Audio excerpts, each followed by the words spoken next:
Well, good morning again, everybody. It's great to see your bright and shining faces all over America this morning as we celebrate the 14th Sunday after Pentecost and the last Sunday of August. It's hard to believe summer is almost over. Next week, we'll be talking about our kind of annual labor report from a theological perspective as we celebrate Labor Day. But here we are in the dog days of summer. The morning is starting to get cooler, and yet we know that the heat of the day still remains with us. And so it's a great time to reflect on some of these really powerful messages that are in our lectionary readings today. You see, today there's a common thread between the Old Testament reading, the story of Joshua and the covenant of God and his people, Paul's letter to the Ephesians, which we heard Roy read just now, where Paul is encouraging people to put on the whole armor of God, and then of course the last of our many Sundays this summer, where Jesus is talking about the bread of life and what that means for our salvation, and yet another confession of faith by St. Peter, the rock of the church. So how do we pull all these lessons together? Well, let's start by talking about Joshua. As we heard in our opening hymn this morning, Joshua fought the Battle of Jericho. And so after Moses passed away, Joshua was given the mantle of leadership for the people of Israel and led the people into the promised land of Canaan that God had promised them, brought them out of Egypt in slavery into the wilderness for 40 years, and then finally there in Canaan, the promised land, and Jericho was the first city that they came upon and that ultimately had to fall. What's interesting is, as we talk about the way that our 24th chapter of the book of Joshua this morning reads as very much a covenant or a treaty. The treaty is not between the people of Israel and the Canaanites who lived in Jericho. In fact, it's a treaty between Joshua and his people and God himself. Because after all, even though we don't talk about it in the lectionary this morning, we know that the Battle of Jericho was fought by the people of Israel, but ultimately it was God's victory. It was God that gave them the power to do it. It was God that gave them the power and the horns and the ram's horns and the trumpets that gave them this awesome power to help to make the walls of Jericho come tumbling down. And so now here at the end of the book of Joshua, we see that Joshua has gathered everybody together, all the officials of the army, all the officials of the people, the elders, brought them all together and said, okay, this is time for us to commit our lives to God. And I will tell you, as the kind of guy who goes to stores, whether they're gas stations that have clothing departments, whether they're stores here in Northwest Florida, Alabama, or Georgia, or whether there's simply people that I encounter all the time, we run into a lot. T-shirts and sweatshirts with biblical verses on them. This is one of my favorite. And it's one, frankly, that I don't see on T-shirts and sweatshirts enough. Because it is my favorite line of our lesson today, and one of my favorite lines of all the Old Testament, where Joshua is trying to encourage the people of Israel to join this covenant with Yahweh, join this covenant with Adonai, the Lord, and say, as for me and my household, we will serve the Lord. As for me and my household, we will serve the Lord. He's trying as a leader of the people of Israel, now a successful military leader, transition into this leadership of the people in a spiritual way, in a religious way. He's trying to encourage them to take up this mantle of servanthood and become disciples of the Lord above. Not only because it's this new covenant, but because they owe everything to him. As we hear in Psalm 34, it is ultimately the Lord that we grant thanks to, or give thanks to, for our salvation. Generations later, Paul is, as a leader on his own in the new church, trying to encourage the people of Ephesus in their battle. Unlike Joshua and the literal physical battle for the city of Jericho, Paul is telling everybody in Ephesus, hey, this isn't about flesh and blood, but you need to put on the whole armor of God. Just as tangible as David put on his armor to go battle Goliath, we read about earlier in the summer. Just as tangible a battle, and yet not for flesh and blood. This battle is, I gotta tell you, because it's such a great quote great phrase in our readings today that's translated from Greek and then ultimately into American English. This battle is about cosmic powers. And Paul is telling the people of Ephesus, hey, you're not going to go into a fight. You're not going to fight in the streets of Ephesus. You're not going to fight around the Mediterranean. These are cosmic battles that we need to prepare for. And so therefore, the analogy, as you go through it, you can hear kind of echoes of how David prepared for his battle with Goliath, and Joshua prepared for his battle for the city of Jericho. Paul is likewise encouraging folks in a piece by piece, instrument by instrument way to prepare for this spiritual battle by putting on the helmet and the sword and the belt and ultimately the shield of faith to defend against the evil one, to defend against the devil. Because as we see in the rest of the book of Ephesus, and really in all of Paul's letters, what he's telling the people is, when you go forward, you're not going to necessarily be in a physical battle, you're going to be in a spiritual battle, and it's one for your soul. Because just like Joshua is telling the people of Israel thousands of years before Paul walked the earth, you've got to choose. It's not the pagan gods that have somehow crept back into your households that are doing you any good. It's the Lord above. Paul is likewise saying the same thing. The evil one's going to try and deceive you from going away from his path. The evil one's going to try and sling arrows at you to try and get to your soul. But you have to put on the armor of God to be ready for these battles. And of course, the ultimate tie in our third kind of study of leadership in our lectionary readings this morning is Jesus Christ. We've been talking all summer, or really half the summer, about how Jesus is the bread of life, and this bread of life discourse in the 6th chapter of the Gospel of John. We're wrapping up our discussion today with really a low note.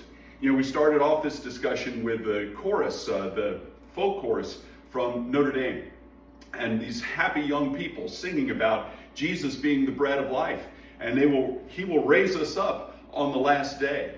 Well, here in our gospel lesson today, it's kind of a low note in terms of people following Jesus, because Jesus in this very end of the 6th chapter of the Gospel of John gets into what I think many people would describe now and 2,000 years ago as graphic detail about what it means to be the bread of life. Jesus says, you have to eat my flesh. You have to drink my blood. And when you talk about people eating flesh and drinking blood, it sounds like cannibalism. It sounds not only graphic, it's disgusting.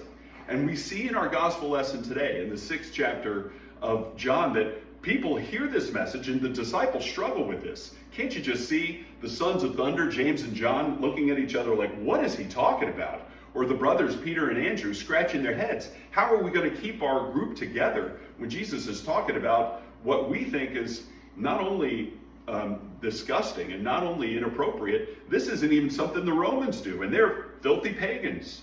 And Jesus recognizes this. In our gospel lesson today, we see him see people leave. And he says, it's okay. I understand that there are going to be people who don't believe in me. I understand that there are going to be people who don't choose me. Just like Paul recognizes the people of Ephesus are going to be under challenge by the evil one, just like Joshua, centuries, maybe thousands of years earlier, recognized that the people of Israel are going to be tempted to go back to these pagan gods. Jesus says, it's okay. I know who's going to believe in me, and I know who's not. It's ultimately their choice. And he recognizes, because he's probably having this whole bread of life discourse in front of hundreds, if not thousands of people that had followed him so consistently around the Sea of Galilee and Judea. He sees them all start to kind of turn their nose and say, I can't deal with this whole eating flesh and drinking blood stuff. I'm going home. And then he turns to the 12, his most trusted apostles, and says to them, do you also want to leave me? Do you also hear this message and not believe? Because I know there are some who won't.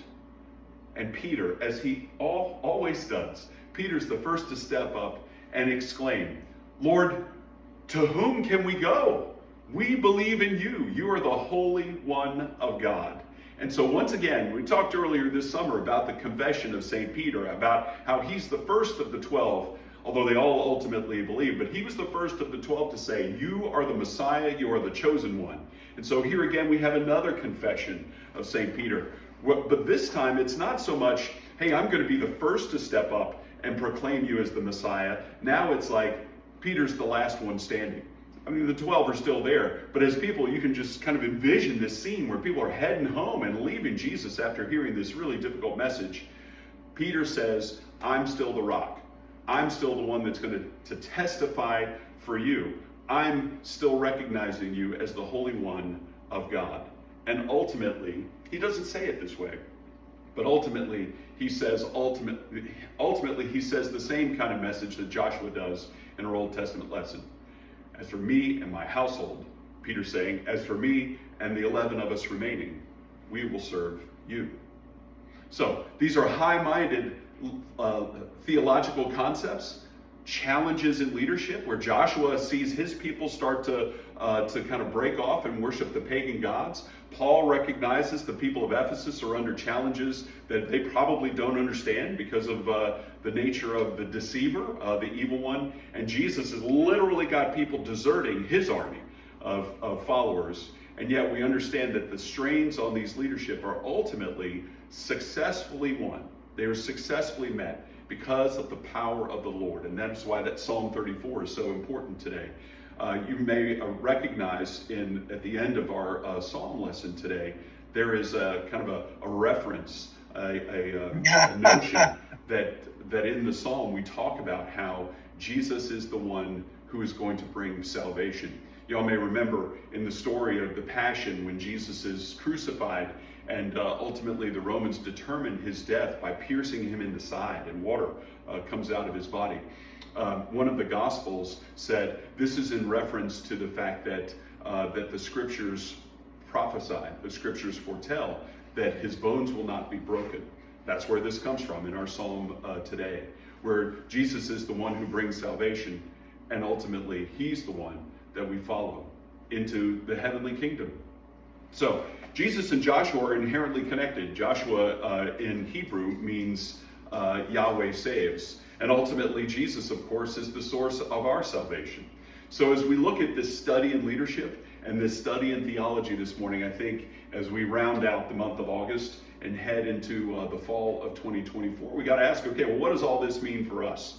If I'm retired and I'm done with my leadership roles, if I'm in the middle of my business world and I'm not really able to perceive what kind of spiritual or cosmic powers are threatening me, or whether you're listening online later in the week, you're in college and just getting started, or high school and just getting started with the fall semester, what does this leadership study mean for us today?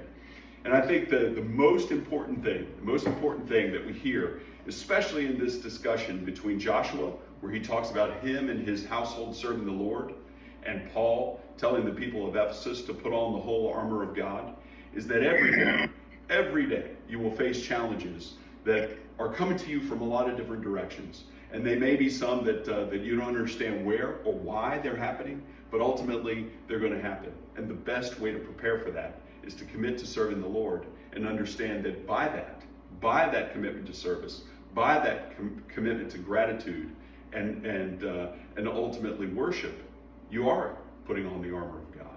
That a life of prayer and following God in servant leadership is exactly what Jesus did as a role model. He led by example for us to follow 2,000 years later.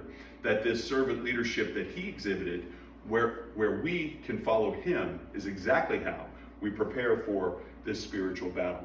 And so this week, as we turn the calendar and head into September and celebrate Labor Day, I hope that you will join me in not only praying for each other, that we also have the whole armor of God on, but that we spend a moment praying to God and saying, I will serve you.